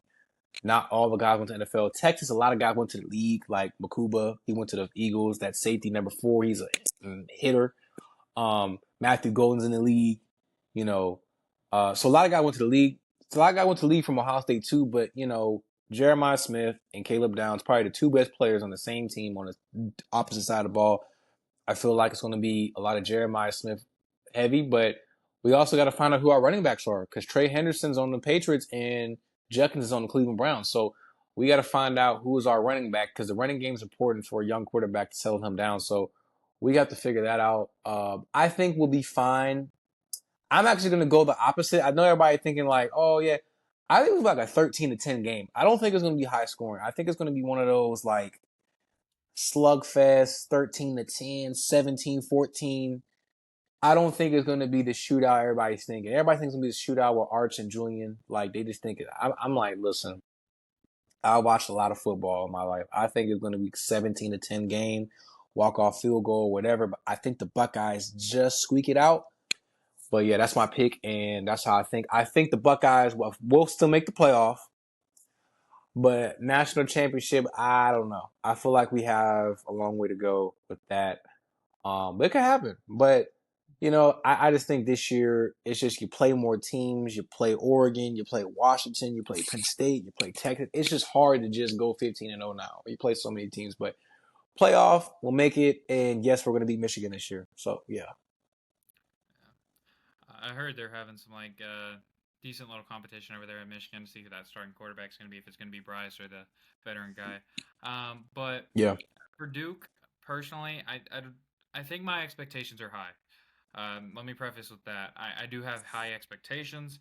The degree to how high my expectations aren't going to be the extent of what Ohio State fans are expectations wise. I think that if Mensa is as good as we assume and we've paid him to be, yeah, because we gave that man $8 million for 2 years, yeah. if he's as good as we've paid him to be, he can get us to the ACC championship game. I don't think that's a guarantee in any degree, right? I think we could finish out 3 to 4. I think that calling us the sixth best team in the ACC, like I've seen some places, is completely out of people's minds. I think that I is don't even know extreme. who would be the first five. Okay, let's go down it real quick. Okay. Let's just say Clemson, right? Hmm. I don't think NC State's better than y'all. No. I don't think maybe just Clemson. I think you guys might be the third best team. There's Clemson and Miami. I don't think Cal's better than you. Cal's not even a real ACC team. They're a Pac-12 team still. I don't think Virginia Tech's better. I don't think NC State's better. I don't think North Carolina's better. A lot of I people don't have see them go up there and Pitt. Pitt, yeah, but they're not the Pitt from 2022. I've been keeping an eye on them too. They're not like I don't see 5 or 6 teams better. Louisville. Just probably one or Yeah. two. Just Clemson and Miami. But my bad. Go ahead. I said Louisville's up there too. Yeah, But Louisville. so those are kind of the teams that were around Georgia Tech as well. But I Haynes think that King. Yeah, they got Haynes King. Yeah, I forgot. I think we can finish. I think bare minimum we're finishing top 4 in the ACC. If that's overly optimistic, then so be it. I think that I know it. I know it kind of goes against my own logic of like recruit rankings aren't everything because I like to say that because I don't believe they are. I think it's whatever happens on the field is worth more than a recruiting ranking. But I do think that the recruits that we brought in via transfer portal are very good. We brought in a receiver from Harvard. He was really good for them, and he's shown up a lot in some of the footage I've seen. Uh, we have our guy from last year that was really electric as a freshman, Quayshawn Brown, Queso for short. So he's going to be in the offense this year. We finally have a quarterback that's not going to say 2 seconds, chuck it outside the field of play. Um, if he doesn't see something within the next 2 seconds, he's probably going to try to create something, which is something that's going to be new for a lot of us compared to last year, because that's what a lot of what Malik Murphy did. It was 1-2, anything open, no throw, um, or 1-2, I'm sacked. It was one or the other, or he was getting a completion. That those were the three options. Hmm. And so, were you saying timeout? No, no, no. I was scratching my hand. I was scratching my hand. Oh, But uh, but it yeah. had that timeout motion. But yeah, and then on the defensive end, I like the freshmen that we brought in. I do expect some of them to have a good impact. Obviously, freshmen at the D1 level aren't always the most impactful players on the football field, but I do expect some of them, namely Bryce Davis and Bradley Gompers, to be pretty impactful year one. I know that for some of us Ohio State and LSU fans, we may not know exactly who those players are, but that's fine. But I do think both of those freshmen could be very impactful on the defensive side, and you still have Manny Diaz in his second year after a first year going 9-4. I think that he's proven enough to say that under his leadership, this Duke team is going to be very good and a lot better than 6.5 wins, which is what they are projected currently, which is, in my opinion, absolutely insane. Yeah. So it's year two of Manny Diaz. So let's see what's going on. But I'll go ahead and kick it over to you for LSU. LSU, I believe that. Uh, okay. Ah, I don't really don't. So Garrett Nussmeier is the only Division One quarterback returning that's passed for 5,000 yards or more. Caden Durham's our running back. Nick Anderson from Oklahoma. If you don't know who Nick Anderson is the guy who caught the game-winning touchdown against Oklahoma in 2023 in the back of the end zone. He caught that. Remember, we was at that game. Remember, we was there. Um, yeah, we got Nick Anderson. We got a stable of receivers. Caden Durham. The I one feel like that Duke brought in was from Oklahoma as well. Andre yeah, Johnson transferred there to Oklahoma from Michigan, though. yeah. So But go I ahead, just continue. feel like nigga, we'll be good. We have to be at least 10-2 and make the playoff. This is Brian Kelly's what, fourth year? Like we have to make the playoff, bro. We can't lose week one openers. Same thing with the Bengals. Like we can't lose that first game. We lost four or five straight week one games, and that just sets the tone. We can't. We have to make my pick and prediction is 10-2 and at least make the playoffs. I'm not saying SEC championship. I'm not saying national championship. I'm just saying 10-2 make the playoff. If we don't go to playoffs for the fourth year in a row, we have Malik Neighbors and the Heisman Trophy winning Jaden Daniels, and still because our defense is just like it's like the Bengals and LSU are like the same team. It's just one's college and NFL. They're both Tigers. They're both Bengals. They both have great quarterbacks and offense, but they both don't have defense. I just don't understand. But LSU has got to be 10-2 to make the playoff. If they don't, this is going to get bad, bro. Because 4 years in a row or 5 years, you went through somebody's whole college career because you're in college for 4 or 5 years. You went through a whole 4 or 5 year cycle and didn't make the playoffs. That's a problem. You know, I get we beat Alabama in 2022, but it was a Mason Taylor. Like we have to start beating teams. We can't. I think LSU's problem lately since 2019, not really a hangover, but ever since like the new decade, we let teams hang around that shouldn't. Like, there's no reason why we have,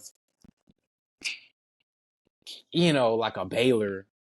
Like, why are we in a dogfight with Baylor? No, and I'm not trying to disrespect them, but it's just like, why are we in a dogfight with them? Let's put it away early and let's go. But 10-2 and minimum make the playoff. That's my LSU prediction. We have to. Um, oh, go ahead. No, Were no, you I'm gonna just say? saying that we have to. Oh, yeah. So I kind of mismanaged our time a little bit here. We only have like 35 minutes to cover the hardwood side of things, but we can go ahead and try to get through that as quick as possible. Okay. So firstly, let's go ahead and talk about some NBA standings predictions. Who do you think is gonna like maybe boop boop boop boop boop? Who do you think's gonna? kind of thing. I think if I'm starting off this topic, I think that I am a believer in the Mavs hype. I'm not a believer in the fact that they're going to win the finals or go that far year one like a lot of other people, but I do think that Cooper Flag, as a rookie, is going to be very good for the Dallas Mavericks. He's not going to be Luka good. That's a crazy level of expectation if anyone's putting that on him. But he's going to be very good around the other surrounding pieces that they already have there. They were not a number one overall pick bad team. They just weren't. And so I think that they're going to be back in the playoffs. No ifs ands or buts about it. I think the Spurs are going to be in a top six seed. Yes, crazy take, I know, but I think that they're going to avoid the play in altogether. They're going to go from out of the playoffs to completely in the playoffs. And then as fallers go, I hate to be the bearer of bad news. I don't think Kevin Durant was worth what you gave up for him. Houston Rockets, I don't Yeah. think they're going to be as good as y'all think you are. You might still make the playoffs. I'm not saying you won't, but you're not going to be this 3 seed or 2 seed that you were last year. You're probably going to be closer to the bottom, in my opinion. I think that you gave up very valuable assets and a lot of players that you gave up for Kevin Durant and Jalen Green, Cam Whitmore. They didn't give up Tari Eason, but I do think they gave up some very valuable assets. Dylan Brooks, their defensive, hey, I'm going to get us started on defense. They gave up that guy. So I think that, yes, Kevin Durant, very, very good offensive player, but he's not going to have the impact that you think he's going to be able to do to replicate the amount of value that those other guys are going to bring you both sides of the ball. And so that's my opinion there. I'll go ahead and kick it over to you. Go ahead and give your takes. Sneaky underrated. Took Boston almost to the wire, but I'm gonna say Orlando Magic. I feel like they're gonna move up. I feel like they're gonna. You got two teams jumping out down from the East, most likely, so that's very possible. Yeah, I The think Celtics Orlando are out of Magic is Tatum, gonna and the shock a lot of. Raptors are out of Halliburton. Yeah, I think. Go. No, you good. I think Orlando's gonna shock people this year. Like I'm not like I said, finals. Not saying that, but I feel like they're gonna be on that rise and they're gonna come up for sure. I think the Magic are definitely gonna make that jump. Now, concerns for me is I don't really know what the Lakers are gonna do because it's just we're at like a fork in the road between like, okay, how are we gonna I think they'll make the playoffs. Luka's a lot more, whatever. Concern is the Lakers for me, but that's my concern team. I'm just like, I don't know what's going to go on. Not gameplay, not like playing basketball, just front office and mindset. Like, are we just tanking, or are we trying to go for the chip, or what we trying to do? You know what I'm saying? So, I do think there were a lot of questionable moves that they made during the offseason, but we're not front office execs, so we don't know how these things are going to work out. But I would agree that there is some concern to be had with them. Um, the next topic I have is that there is a pretty big name free agent that's still not been signed by the name of Russell Westbrook. What do we think there? Personally, I don't know whether it's more of a reflection of, okay, are we going to still be willing to take the bad of Russell Westbrook with all the good that he's providing, or if it's more of a Russell Westbrook wants to take his time. I don't know where it's coming from, but I do think that there is a little bit of concern in the fact that he's not yet signed. I do know some Russell Westbrook fans that are like, "Hey, could you please sign somewhere, please, someday?" So there is some concern for me that Russell Westbrook is still currently unsigned. But I'll go ahead and kick it over to you, Tyler, if you have any comments, because I know you do like Russell Westbrook a bit. yeah. It just, like, how much is he asking for? Because it's like, that's always the hold up because it's like, okay, if he's trying to get to Supermax, teams might be like, I don't think, you know, I honestly think he played a great role for Denver. I wish they would just bring him back because I feel like it wasn't OKC where he's the man of the show and he's just dunking on people's heads. I feel like he's more of the, like, I got this, I'm a veteran guy. Um, how much is he asking for? And what does he want to stay in the Western Conference or does he want to go to the East? Like, it just depends on what he wants. I would assume he's taking his time, but yeah, I don't know. I don't know what he's asking for. That's the only thing. If he's it depends on what he's asking for, but I Yeah, believe he'll sign somewhere. I think he'll stay in the Western Conference. I don't think he'll go East. Because he's Oklahoma City, Western Conference, yeah, Denver Nuggets, Western Conference. Pretty much every team he played for was Western Conference. Like he's not gonna go back East. He's not gonna go yeah. East. Uh, and the big name that's been like tied to him right now is the Kings, which shocked me when I first heard that, because they still have like Malik Monk and all of that. Supposedly the reason that I've been hearing that the Kings have not yet, officially done anything with Russ and signed him is because they're trying to trade away Malik Monk, which I'm like, I don't know if you necessarily have to do that. Yeah. But I don't know. It just does puzzle me that he is still a free agent. I feel like if this was an agreement with the Kings, they could just go ahead and get it like sent over to Shams and like not sign the deal until later, for example, right? Um, you know, I think that there's some concern to me about like I don't think he's looking for a supermax. He's not at that point of his career anymore. I think maybe though he's looking for a little bit more money than people are willing to put up with for his risk because on the defensive end, he's a very good defender, but he also loves to take risks. He's very aggressive on offense when driving to the basket, and sometimes he'll end up making a boneheaded play instead of just laying it up. Mm-hmm. So sometimes he won't make the right kick like he used to. Um, or sometimes he's over passive, right? And he'll be like, "Oh, Jokic, she's right behind me. I have an open layup, but let me Instead just of just going move." for the layup, yeah. Or there have been some times, especially in the playoffs, where he was missing layups, which at the NBA level is kind of inexcusable. Um, so that's kind of some of the bad that he brings, but I do think there is still a lot of positive that a guy like Russell Westbrook at this point in his career can still bring for you. So I am a bit concerned the best why he's probably the best free agent still remaining and why he is currently unsigned. When we are approaching training camp and all of that. This isn't the NFL where like you may have a star guy that's holding out because he wants this bag from blah blah blah team like Hassan Reddick did. Um, the NBA players usually are like in the first few days they're gone. Yeah. So uh, that that's kind of the context there. I don't know if you have anything else to add on that. No, that was just pretty much what role does he want to play and what's he asking for? Those are my two questions. Yeah. All right. So my next segment I have here on our hardwood segment today is going to be our point guards of the decade.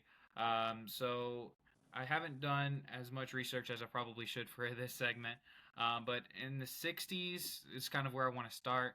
Oscar Robertson back in the '60s, dog. Okay. I love passers. He could also, don't get me wrong, amazing score. But I love passers, and he was a very good passer for back in the day. He wasn't Magic Johnson where he was making all these crazy passes, but he was a very good passer. I do respect Oscar Robertson a lot. I would get his jersey if it was offered to me. I do really like Oscar Robertson. I'll start from the 70s. I'm not really keen on the 60s. I'll start from the 70s. Jerry West. Jerry West was a dog. You know what I'm saying? He's the logo. You know what I'm saying? So that's my 70s. So what's your 70s? For the '70s, I have here Walt Frazier. Walt Frazier was a Yeah. dog for the Ooh, Knicks. yeah. Hmm. Very good defender, if I'm not mistaken. And I think that was when they were first making those runs to the finals. I don't think they won those. But Walt Frazier was a very, very good player back in his day. So yeah, Walt Frazier in the '70s. If we want to go ahead and move to the '80s, though, that's when you get your Magic Johnson. I mean, it's a shame that he had contracted a virus mid-career. But probably one of the most, if not the single most, outside of like I don't know Jason Williams, the most entertaining passer ever. Um, because he would just make these passes that would make you drop your jaw. Right. I loved Magic Johnson's like passing. I don't know if I was so much a fan of his GM antics, but on the court, that guy was an amazing player. Love Magic Johnson. Yeah, I would never own a Lakers jersey, but if I had to, might would be him or Kobe. Okay. Why not on a Lakers jersey? You know, I got a guy. I got a guy who plays for them right now. He's from Akron, Ohio. You know, I just, you know, he's, you know, I think he's pretty good at basketball. Um, He's all right. you, you might want his jersey, but I don't. yeah. You know, that's another lick you should throw in there too. Anyway, I'm gonna go. You know, I'm not into cliches. I'm gonna go Isaiah Thomas. I'm gonna go Zeke. Bad boy Pistons. He's not the tallest guy. He's gonna get in there. He's like a football player playing basketball. But he found the right guys. He's found the right lanes. He found the right guy that's open. Isaiah Thomas was definitely a top 5 point guard in the '80s. So I'm gonna go Isaiah Thomas for mine. Yeah, Isaiah Thomas, very, very good player. Uh, Defensive mastermind, if I do say so. Kind of the opposite of the other Isaiah Thomas, where the other Isaiah Thomas was like, I got to score this rock because I'm so short. um, Isaiah Thomas from the Pistons was like, I'm going to lock you down. I'm going to turn that lockdown into buckets on the other end. My whole teammate is going to just push you the fuck around, and I'm going to be there bullying you along the way, too. But yeah, Isaiah Thomas, man, what a defender. Probably up there with some of the greatest point guard defenders, him and Gary Payton. Um, some of the greatest guard defenders ever. Um, Unless you have anything to add, we can go ahead and move on to the 90s. I do have two people I kind of want to move. I do want to mention for the 90s, but do you have anything else to add for the 80s? No, we can go to the '90s. All right, so John Stockton, my personal favorite passer of all time. John Stockton, and I know, John Stockton's been a little bit iffy off the court, but we're talking about on the court, right? This man, boom, Karl Malone, where are you at? I'm gonna make the craziest pass to find you wherever the hell you end up, and you're gonna put the ball in the hole. I don't care about getting points. I can still get points if I want to, but where are you at? Ball. Like Chris Paul before Chris Paul could ever Chris Paul. Um, John Stockton, boom, you're there. Oh, Jeff Hornacek, boom. Like I don't think I've ever seen him make a wrong read. Um, and then on the other side of the ball, all-time leader in steals. Uh, John Stockton just not F withable. I mean, John Stockton doesn't get enough praise, and I feel like he should. The other guy that I kind of want to mention, he's a big, but he was like the prototypical passing big, like that kind of started everything. Arvydas Sabonis. Hmm. Back played with the Timberwolves, or not Timberwolves, Trailblazers, sorry. Uh, Arvydas Sabonis would dish it out. Like, he was the first big man you could be like, all right, low block, boom. All right, are you going to rock out and get us a bucket? Or are you going to find the wide open dude from these other three people crashing on you? So I do want to give a shout out to Arvydas Sabonis being the leader of big people, throwing that biatch out. Um, and I think he kind of paved the way for guys like Ben Simmons to do at his size when he was a good player with his Oh, picture.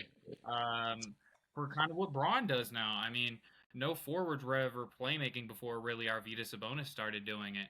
And then is Jokic now. Like, he was like that first big man that was like, you know what? I'm not only going to be this low block guy. I'm going to get everyone else involved around me. So I did want to mhm. go ahead and shout him out. What you got for the 90s for me? Gary Payton, the glove. Yeah. Look, man, he gave Jordan a lot of yeah, I know, right? He gave Jordan a lot of problems in that finals. Like, y'all got to go back and look. Like, I know y'all. Yeah, Jordan's like an urban legend. Everybody, I get it. I like Jordan, but he gave him problems. He gave everybody problems. And Gary Payton, like, he wasn't just like Isaiah Thomas. He wasn't him. He's tall, but like for the league, he wasn't that tall. So he had to find other ways to create value, and he could score. But that defense, man, and him and Sean Kemp, man, like that Seattle Supersonics team was nice. I'm gonna go a second one. Not really a point guard, but another guy, Maxwell, Vernon Maxwell. Houston, just grimy. He gonna get into you. He gonna talk trash, and yeah. But Vernon Maxwell and Gary Payton, point guards, very guys that I don't have to worry about being a ball hog because they know their role. Like they already know. Like man, I can't fucking just hold the ball. You know what I'm saying? Now they would score, but it would be more like, listen, I'm gonna go find the guys on offense and on defense. I'm locking you up. man on man, 94 feet, and nothing you can do about it. So that's mine for the 90s. For the 2000s, I do want to throw two names out there.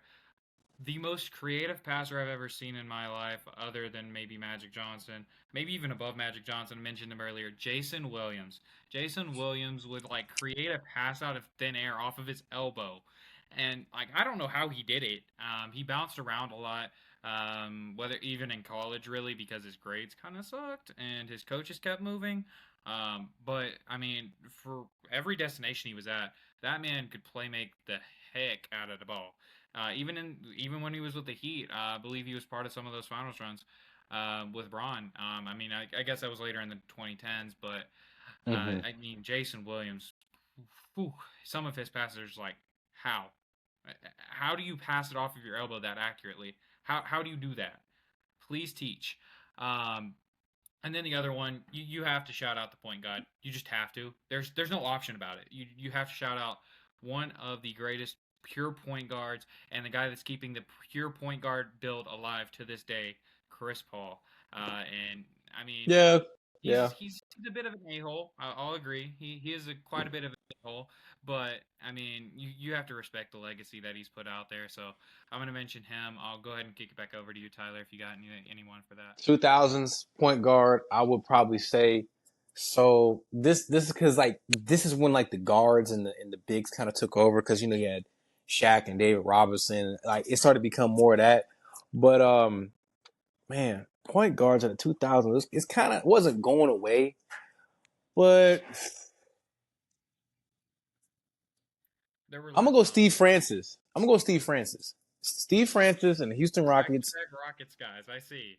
No, no, no. Because listen, I mean, Rockets they just love point guards. I mean, that's what they do. Steve Francis was one of those guys who he always knew where to find the right guy. He can score on his own. He can create his own shot. I love guys who can create their own shot. You know what I'm saying?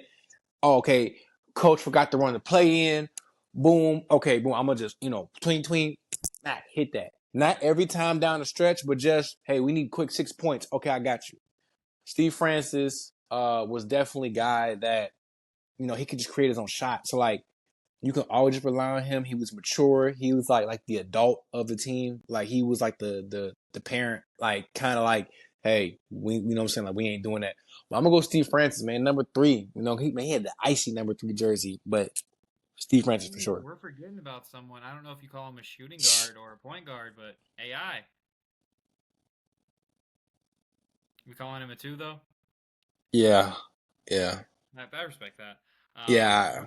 But before we get to the 2010s, just want to preface that the reason I'm naming a lot of the guys that I'm naming is because, like, as a bigger guy that lost his jump shot, um, I became accustomed with like enjoying the craft and art of passing, and I'm to the point where like when I go to the court now, I'm worried less Hmm. about getting my own points, and I want to get assists. Assists are points for me, like how Tony Allen stops were points for him. Hmm. Assists are points for me. So, I mean, those are two sided. That's a two sided statistic. Not only you have to make a good pass, the guy has to make it, but I feel like I really get a lot of enjoyment from passing. So those are the main guys I typically go through.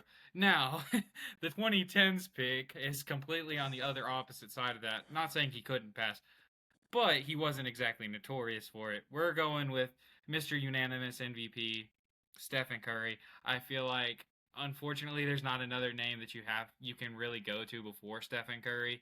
I've been a hater of his most of his career, but I can't sit here and talk about 2010's points guards without giving the man his due respect. So shout out Stephen Curry, that man potentially the greatest point guard of all time, him and Magic.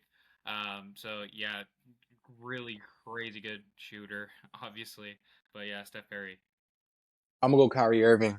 I mean, Oh, just you talking about just like I think he has the best handles ever. I think he has the no, I best agree. handles ever. Like another guy who can create his own shot, can finish at the rim. He iced the game against Golden State. I mean, Kyrie Irving 2010s for me. That's my pick. For sure, for sure. Now, I feel like this is when you start getting into maybe your hotter takes because we're now in the 2020s. So I'll let you go ahead and start this one out if you want. Okay, 2020 point guards.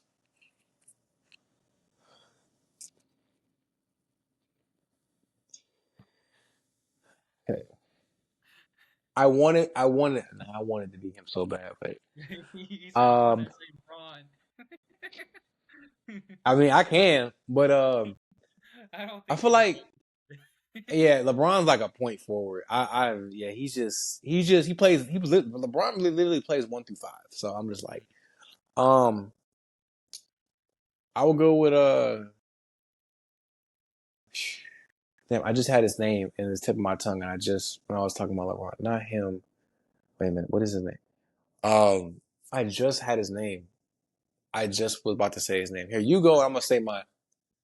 Go ahead. I Oh my just god. Or you got it. Devin My guy Booker. is Tyrese Halliburton. Devin Hood Booker. Devin Booker? Yeah. I mean, I guess he's more of a two, but Yeah, I mean, but he bring the ball up consistently, and then who else is on the Suns? So I'm like Booker, and let's see what Jalen Green develops into because now they're on the same team. So maybe he becomes a point guard. I don't know. not a Jalen Green fan over here. My guy, I know he's like, I think he was drafted in the 2020s, really. But I'm a huge fan of Tyrese Halliburton. I bought a Pacers jersey just because Tyrese Halliburton is a Pacer. Like, um, I usually buy like if I'm buying someone other than the Spurs' jersey, I'm buying a role player's jersey because I'm a huge role player guy. But Yeah, Tyrese Halliburton is just Tyrese fucking Halliburton. I mean, Tyrese freaking Halliburton. I didn't say that. But like the way that he's just like he doesn't care about scoring. He can still drop a three on your dome, and you can't say about it.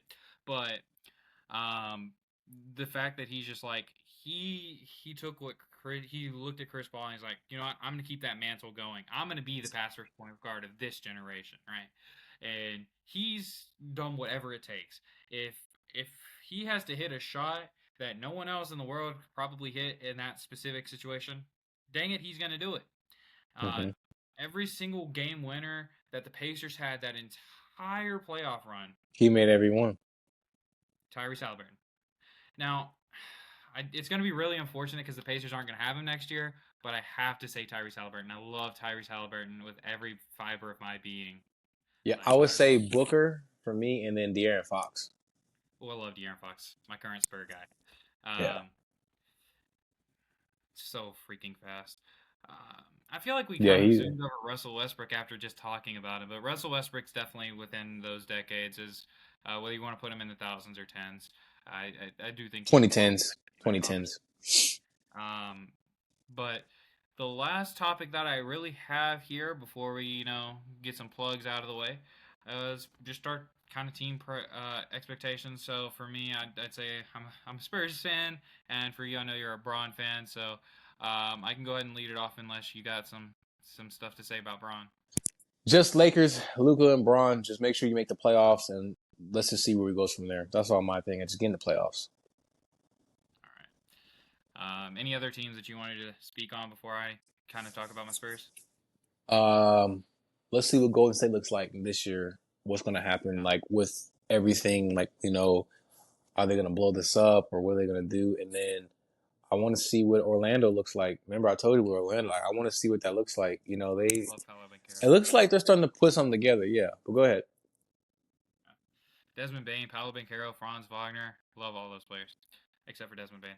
Um, but Spurs. So I think this is make it or break it year for Wemby. Like I'm still gonna sit here and say advocate for Wemby day in day Wait, is out. he in year 2 or 3? Three, three. It's year three. Oh, is year 3 already? Dang, that went fast. So I think if somehow the Spurs don't make their way into the playoffs, whether it be play-in or securing a top six seed, if somehow we don't make our way into the playoffs, we need to have some conversations. Who is needed on this team? Who is not coming up to par? Not saying that's going to be Wimby. I'm just saying that everyone at that point is up for evaluation. But it's a make it or break it year for the Spurs. If you don't make the playoffs, unless stuff happens like it did last year and people are just crazy injured, which would be very unfortunate once again to happen to us. But I think you have all of the key pieces right now. You have Dylan Harper, who I'm not a huge believer in, but he was the number 2 overall pick. So you obviously made that decision for a reason. You could have traded that away and got probably a star of some sort. Um, but you chose to keep that pick. So you want to see returns on that pick from day one, regardless of whether it's, oh, he's showing out to be a really great rookie, or it's like, oh, we're seeing the flashes that could develop. Um, and then Castle, who just won Rookie of the Year. You want to see him take his next step, preferably being able to shoot the rock, because he was willing to shoot it, but he wasn't good at shooting it. So he was shooting at like a 28% pace from three, which is not acceptable. I do like the fact that he was at least willing to attempt them, unlike some other guys. But really need him to improve there. I do really like Castle in his future, though. I think he was robbed out of his dunk contest, which isn't really relevant to real basketball. Just wanted to say that. Um, Mhm. Victor Wembanyama, freaking alien. He is your defense. You just put other slightly good or great defenders next to him, and you're gonna have a very good top 10 defense if you do what you're supposed to. And De'Aaron Fox. Let's not zoom over De'Aaron Fox, the big acquisition. I almost did, but De'Aaron Fox, he still has a lot left in the tank. Let's not pretend like, oh, because we have these other two guards, he's just the next guy out the door. We just extended him. We have to treat him like a member of this team. So let's do that. Let's have confidence in our team. I Mhm. think that the Spurs have a very high potential to be very good this year. But yeah, and then outside of that, I think that as far as online dialogue goes, people need to stop hating on Jeremy Sohan. Jeremy Sohan is a very impactful player in multiple aspects. Very underrated screener, very good cutter, very good defender. And so there's a lot of aspects. He's probably our most skilled rebounder on the team. I mean, Wemby's going to always have the most rebounds, but if we're talking about pure rebounding skill, I think it's Sohan. Yeah, I know what Um, you mean. Like, yeah. Cornette, um, not a huge believer of his, but as any other Spur, I'm hoping he pans out to be as good as possible. I'm hoping to see just a minor detour. I'm hoping to see what Blake Wesley can do for the Trailblazers since we traded him. But yeah, I think that there's a lot of hope on the Spurs. I think there's probably some other players that I should have mentioned that I left out. But in general, I do expect the Spurs to make a top six seed this year, whether that is just the number six seed or if it's higher than that. But yeah. Last thing, let's get to is going to be the plugs. And so before we get out of here, I just want to give Tyler and myself the opportunity to plug anything they got going on, um, teams, otherwise. So I know you're on low battery over there, so I'll let you take the opportunity to Yeah, I'm go gonna be ahead and quick. plug anything you got More, going. more 1%. But Amarillo Warbirds Arena Football we playing in March, and right now just all season training. Getting ready for the season, and yeah, just watching some ball and just that's what I'm into right now. Just enjoying the off season. What about you? Yeah, just currently trying to, continue my education, all of that kind of thing. I hoping to find an internship somewhere to follow my agency goals and everything of that sort. But as far as like plugs, I mean, if you want to see any further takes of mine, I'm very active on Twitter at Trent the OG. Is my name on there, so you can find me by that. Or if you want to look at my Instagram, that's Vive and Trent. I don't know if you want to plug your socials as well. But But at Tyler Cargill at TYLERCARGILL, and go on my YouTube page to watch all my highlights. Same thing, same exact user, Tyler Cargill. all right. All right. Well, with that said, I'd like to thank all of our listeners and those that may just have it on in the background to sleep to, because those count as views as well, for joining us Thank here you. today on Gridiron and Hardwood with Trent and Tyler. And I hope to see y'all next week when we drop another one of these. All right. See you next week, man. See y'all. Appreciate it. Like and subscribe. Thank you. Yes, sir. Dubs.